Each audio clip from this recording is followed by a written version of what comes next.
What's going on, guys? Welcome back to another video. Today we're going to be going over a pretty good ETF. It is a high yield dividend ETF, ticker symbol VYM. As you can see in our charts right here, it's been doing pretty well over the past few years. Obviously we have that huge March crash, but overall it's been doing pretty well. It has a dividend yield of just over 3%. Now you might be thinking that's a little low, but this is a pretty stable ETF. It's been paying out dividends for quite a while. It's very reliable, and it is a great ETF to hold.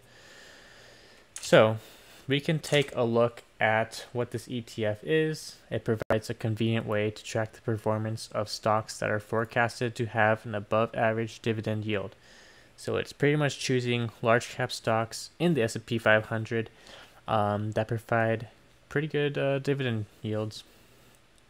It does have an expense ratio, as most ETFs do, but this is a passively managed ETF, so our expense ratio is going to be a lot lower than normal, going at 0.06%, so pretty much nothing. It's a very good ETF. Looking at the historical growth, we can see that if we put in $10,000 back in 2011, we have pretty much tripled our money based on the performance of the ETF as well as dividend reinvesting. This is a quarterly paying ETF, we should note. So most of the stocks are going to be in the financials, the healthcare, consumer staples, and industrials. These type of companies that like to pay out ETFs. They're mostly value stocks. So we can see JP Morgan, Johnson & Johnson, Procter & Gamble, Bank of America, Intel, Comcast, Exxon, Verizon, AT&T, and Chevron are our top 10 holdings.